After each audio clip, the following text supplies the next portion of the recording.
Okay, so just gathering my thoughts here for a YouTube video because I thought this was really cool. I just finished the story of Visions of Eternity, the single player story of the launch, which they are adding more later on. And I honestly think this is some of the best writing of the last like 3 expansions. And I wanted to go over my thoughts on it and just kind of get them out there. And yes, this will have spoilers. So if you haven't finished the Visions of Eternity launch game, like the single player story, you might want to do that before this, just so you can enjoy this better. Or if you don't care about spoilers, or if you've already done it, then onward we go. So in Visions of Eternity, we find out that the Inquest have been up to something, and we have been too spread thin to be able to deal with it. And so we end up tracking them and following them to the west. We have to go on a boat, which takes multiple weeks, so there's some time skips on the boat and different encounters that we have on the way there. They mentioned that it is too dangerous to take airships, and when we get over there, you actually find some recordings of Inquest in the beach next to crashed airships, that they had lost like 3 airships filled with expendables. And they were also forced to take, sea boats. But even sea boats are dangerous, and a lot of them crash too. So it's a very treacherous voyage. And we get over there, and the locals have been dealing with the Inquest, so they immediately think that we're more people up to no good, and they don't trust us, and we have to earn their trust and do some odd jobs for them and stuff like that. They introduce us to the new skimmers, and we run around. We manage to find the Inquest have befriended a bunch of pirates, and which seems kind of odd at first, but you find out why later. So you overhear some deals where the Inquest are like, hey, do a few odd jobs for us, and we're going to give you an army of Mark II golems. You can use them. We'll give you some armor, some weapons. They basically just outfit these freebooters with a whole bunch of crap. And it's like, okay, well, why are the Inquest treating these pirates so nicely? The story goes on. You're figuring out what's going on with the Inquest. There is Seb and the other one who, I forget her name. We met her in Sandswept Isles. I recognized her from there. You run into the two of them. You find lots of recordings from other people about how Seb is just really cruel. Like, he's psycho. Like, if you mess up, he'll frequently just kill you dead, or torture you for an experiment. Can you live with your heart on the outside of your body? Just all kinds of just psycho stuff. So Seb is bad. He is the one who's like experimenting on raptors and like, what if I put lasers on his head or a jet engine on his back, stuff like that. So he's the one that's like cyberizing all these different things, these different creatures that we're running into, raptors, jellyfish, and others. And then you continue like investigating them in the second map, and you're trying to find out what's going on, and you are trying to get more information. And Isgarin kind of goes missing, and he's doing his own thing. You don't know what he's up to, which is really sus. And you break into the Inquest base on a stealth mission, and this cutscene plays, which, oh my god, this actually made me feel like I was a main character again, and made me feel like this is a villain. So I'm gonna play this. This is from my game playtime earlier. Is it a trap? It is an incalculable delight to finally meet you, Commander. Your reputation precedes you, as I fear mine must precede me. I think you'll find me quite unlike the tales you've heard. I won't waste your time with trivialities. Both of us are far too busy for that. I want you to help me save our world.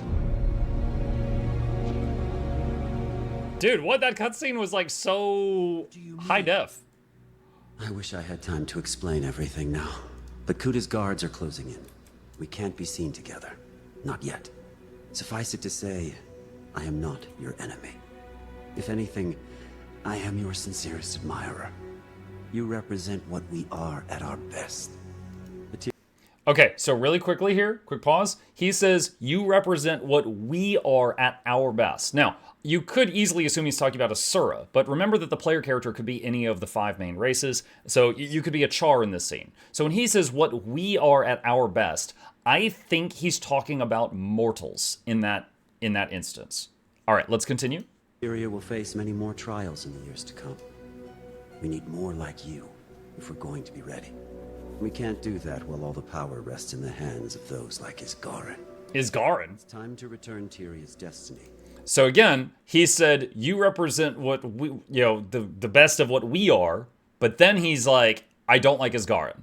So I assume that he's comparing like mortals to immortals here. To the hands of her people. But why Castora? What are you looking for?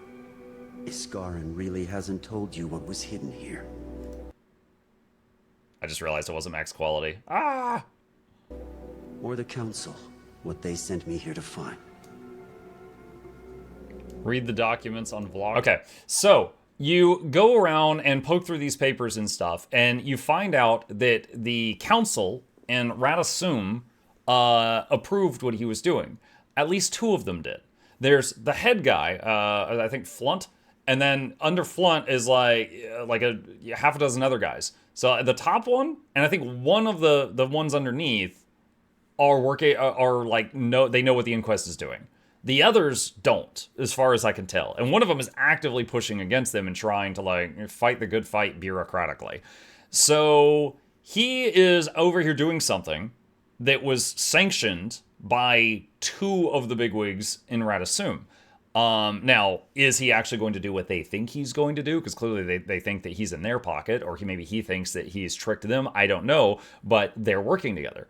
And he is saying, you've got to get out of here back because, what's her name is on the way. So he doesn't want you to be caught. Now, he's technically the leader of the Inquest, but the people right under him, he doesn't want them to know that he has, he's like, I'm not your enemy to the player. So you're dealing with that. And so is it Kiba? Kiba and Seb are the next 2. And you find all this documentation. He gets out of here and pretends like he was never here. But he gives you a communication device, and you fight your way out from the Inquest because he doesn't want them to know that he's made contact with you. And then he radios you from time to time going forward. Now going forward, he's like you find out that the purpose of Castora, this island, was kind of a banishment for Isgarin. And Isgarin didn't even really remember it until you replay a scene where he is kind of reverse engineering some magic, and it replays a shadow of what was happening when the magic was cast. And he sees himself get banished and himself get hit with a spell that erased his memories of the moment and made it to where if he ever touched this magic staff called Anora, it would burn him. And so he's not able to wield it again. And the magic mist on the island, all this stuff was to keep him out. Now, he's very powerful. So all this stuff designed to keep Isgarin out is also that's been keeping everybody else out for possibly millennia. And except for, shipwreck survivors that happen to land on the island, but they can't get past the traps and move further inland on the island, stuff like that. So it comes to be revealed that the Inquest might be looking for this staff. And this staff was used to basically empower the Seers. And it was the magic that empowered the Seers that Isgarin made a do-it-yourself version that was weaker that he used to make the wizards.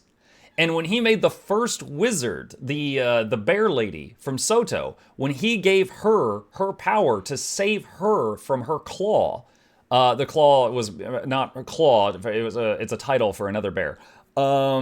The Seers are like, you just bastardized our most holy magic. Get the hell out of here. And they basically banished him. So you find out that all the wizards are the product of the spell that makes the Seers, but dumbed down into a weaker version because the caster, Isgarin, did not have the staff in hand when he did it. So, and the wizards are all quite powerful, right? So that was really cool. You also find out that when Isgarin does the magic that gives them their wizard powers, he also does another spell at the same time that dulls their memory. It's not the wizard thing doing that. It's a second intentional thing he does because he doesn't want someone who gets wizard powers to suddenly be like, oh, now I can go, get revenge or take over the world or whatever. He wants them to be kind of a blank slate. And this is further proved by in the meta in Skywatch Archipelago when Lear regains some of his memories and goes crazy. So it kind of shows a possible necessity to dull their memory when you're giving them these huge power-ups. Except the problem now is if the Inquest get a hold of this staff, which makes a stronger version of the power-up spell, they're not going to get their memories wiped. They're Zoj's, yeah, like Zoj's memory loss, yeah. So if the Inquest get a hold of this thing, and who knows what they're going to use it for, whoever's going to receive the power-up is not going to get their memory wiped. They are just going to be very powerful and still have whatever motivations they had before that. So it's like, okay, that's pretty cool, but what are this guy's motivations? He just told us he's on our side. He says the Inquest are a necessary evil. He's using them to do what must be done, but again, he's very vague about it. You talk to him on the radio later on, and he goes on to tell you that he trusts you unquestioningly. He's like, you have saved the world dozens of times.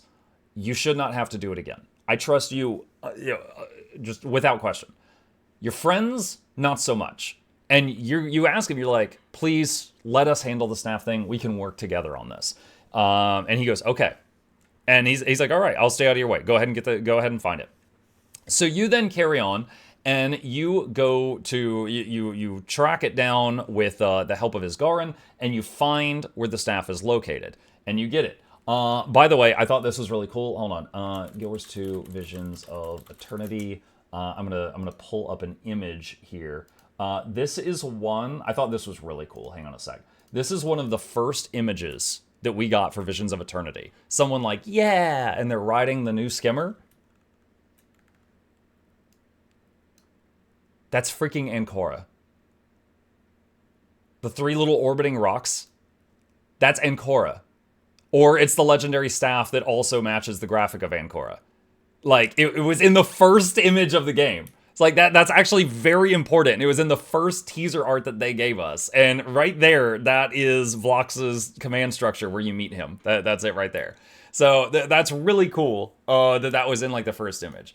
Okay, so going back to this, you find Anora, you pick it up. Now, Isgarin cannot touch it because of the curse on him. So he's like, Wayfinder, can you pick it up? You pick it up, and it's like, oh my god. And your guys like barely keeping it together because you can hear all of the people, kind of like the Bloodstone, but not really, but you can hear this, like the yelling of the people that were sacrificed to make this staff. And he's like, yeah, we would have destroyed it if we could have, but we couldn't. So we just sealed it in here. So you pick it up, and then the following happens. Might have to skip a little bit. Oh, look at this. Here we go.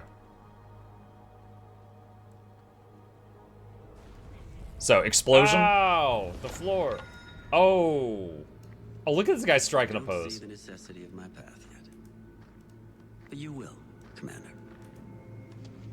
You're results-oriented. Always have been. That's fine. You'll come around. Now, again, he's showing respect. He's like, you've always gotten the job done. You'll understand in time. I trust that you will. Now, again, he's saying you'll come around. He's not intending to kill you here, right? I firmly believe he's not intending to kill you here. He is just saying, like, I need this. You'll understand why in time. Seb, keep them occupied. Now, Seb is the one that you have found tons of lore that this guy's a psycho, okay? He is, like, torturing people, doing experiments. He's mutilating raptors into these cybernetic things. So when he says, Seb, keep them occupied, right after, Commander, you'll come around, he literally means keep them occupied. He just wants you, Seb, to keep us distracted while they leave and get a head start on us. I don't think he actually wants Seb to try to kill us here. I'll handle it. Get out of here. That slow turn. This, to me, this is him going, he's going to disobey me and he's going to try to kill the commander. Commander will kill him. Take your time. In this moment, to me, Vlocks 100% is like, Seb is about to disobey and try to kill him. Commander would win. And he's fine with that. That's what's going through his head. I'm sure of it.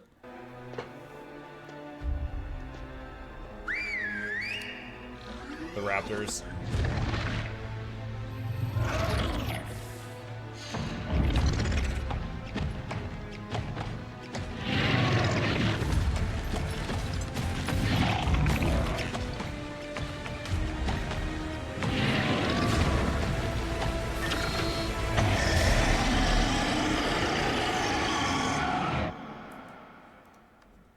Okay. So, you go on from here, and you fight Seb. Seb is the final boss of what is available. Kuda is here as well, but Seb slighted Kuda earlier, and he's like, "You gonna help?" And she's like, "Oh, like you helped me earlier? Muck you."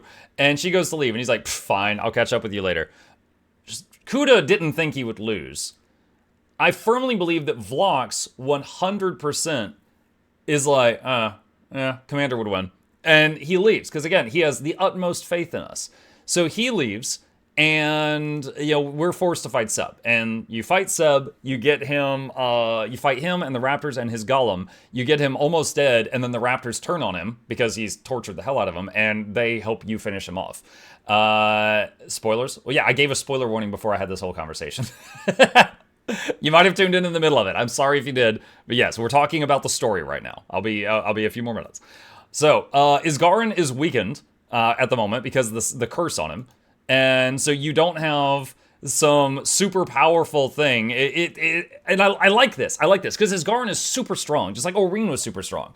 And there were so many times where Aurene could have just solved the problem, and they didn't. And it seemed like the writers forgot that she could do that. Like, Timey is dying of, turbomuscular dystrophy or cancer, whatever she's got. Too bad we don't have a dragon of healing. But no, they just completely forgot that, that they were there. And the thing was, they were close too. Like, Timey helped raise Aurene, but they never addressed that at all. So it's like the writers forgot. But here, everything that I really cared about was addressed. Like, Ritlock's here fighting his hardest. Saida is not that strong, but she's here fighting her hardest. And Isgarin is very weakened by the curse and the proximity to the staff, and he's using what little power he has left to do this this barrier thing to try to remove the effects of whatever knocked us all down in the first place. Yeah, and Canuck's running a pub. That's right. Yeah, so you do this fight, and I really like how they laid it all out here. And then you have a conversation with everyone else, and you go on to the end, and you have a talk with them on the boat. And Canuck is chewing out Saida, because for those of you who haven't played it, when you meet Saida in is either Path of Fire or Living World Season 4, it was in the desert, she's trying to kill you. When you meet Canuck in Living World Season 1, he's trying to kill you. So both of them are like Piccolo and Vegeta here. They were trying to kill you, and you got them with the power of friendship and got them to turn around. So Canuck's like, maybe we should listen to this guy. And Saida's like, no, Vlocks, he's a psychopath. We should not listen to this guy. And Canuck's like, yeah, well, you and I tried to kill him when we met him, and this guy's making some good points, And Saida is basically saying, no, I don't trust him. And Canuck's saying, I think we should give him a shot. And they're going head to head about it. And I love it because, like, based on their characters, like, that whole conversation makes total sense. Then you go on and you have one more phone call with Vlocks. And he proceeds to tell you, he's like, I know you don't understand now, but you have saved the world a dozen times over. There is something coming, and let me handle this one. And he said something along the lines of, like, I'll bring the power back to us. And I had two major thoughts when I heard that. Bring the power back to us reminded me of the Jinni, in the Raid Wings 6 and 7. When you defeat Kadim for the final time, for anyone who hasn't done the raids or you have no intention of doing the raids, Kadim was a big bad Jinn, and he had absorbed a ton of power, and he was like going to be the top Jinn, and he was really powerful. And then you beat him, and then there's a cinematic where the power is then split, and it rains down around the world, and a piece of it goes into every Jinn. And they decide, like, as a race, that they are no longer going to have one powerful Jinn in charge. They're going to divide it. It's like they went to democracy.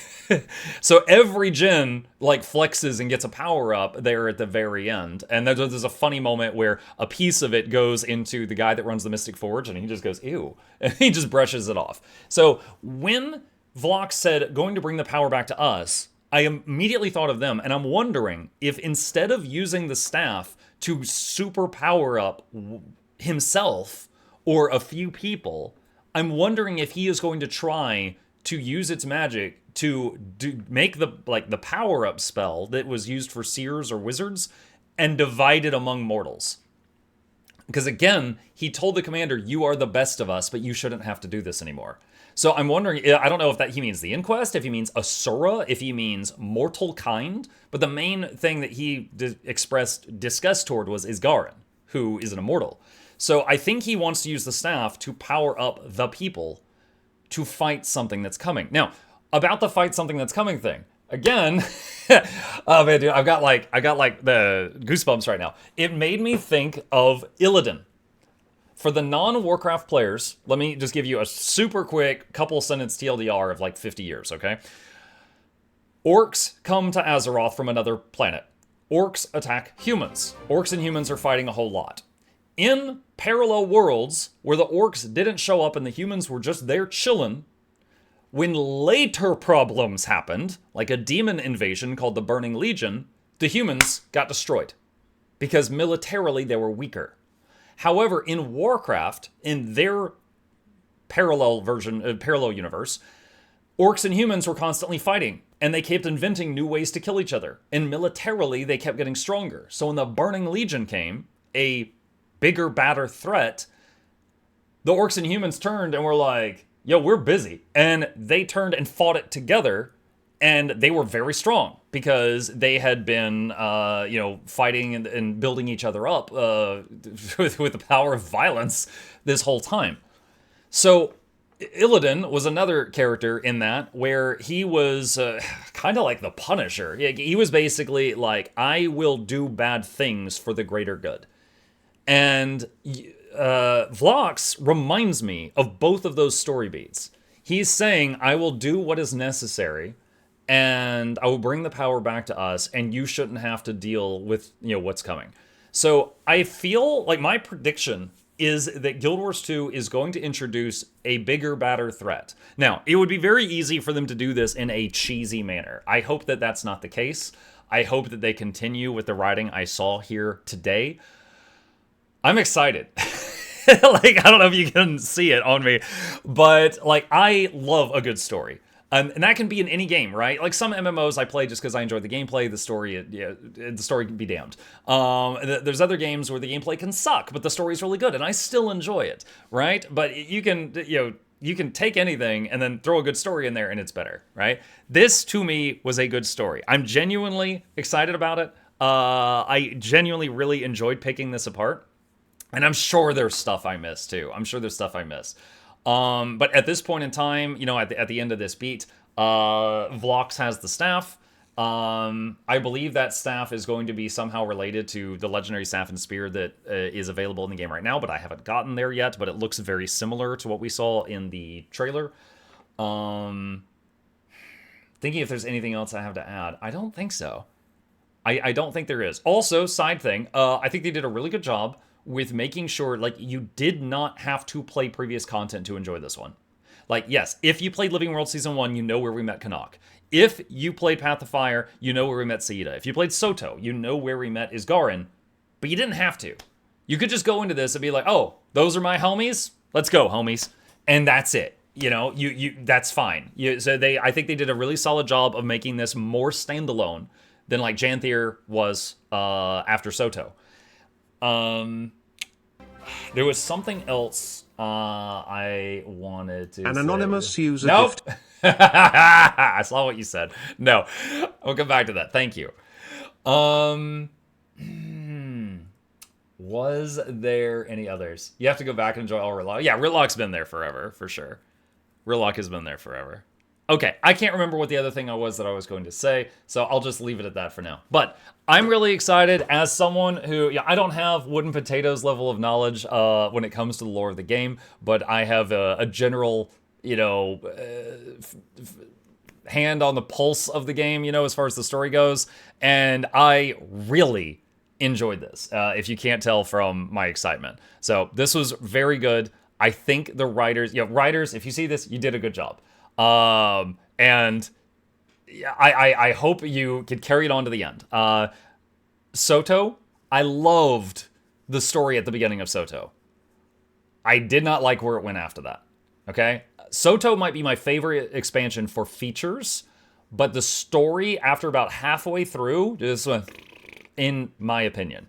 I did not like what happened to this, like the second, like if Neos onward, I don't care for how they did the story there. This, however, so far was really good. Like I loved sinking my teeth into this one, so to speak. It was really good. Oh, I remember what the other thing was I was going to say. Typically when you finish a story chunk, you see how like right here, like I can leave this instance or I can talk to these people with the green stars. Like it's optional additional conversations. They were all voice acted. Frequently in previous releases, after you finished a chunk of the story and you had these optional conversations, it was all in text. It was all voice acted, and it was all voice acted quite well. Like even especially Canuck screaming, "My boat!" Freaking Matt Mercer just going nuts. Yeah, so I thought that was nice too. I thought it was nice that all of those were voice acted. So anyway, okay. I'm talking in circles right now. I didn't have a script for this. That's why I'm a little like, But I wanted to share that, those thoughts I had about the similarities to other story beats I'd seen in the past, and that I think that they have done them pretty well, and my predictions for the future. So I've gotten all that out of my head, which I will forget by next week. And if you have any other thoughts on this, put them in the comments section. I would love to read them and see what you guys think.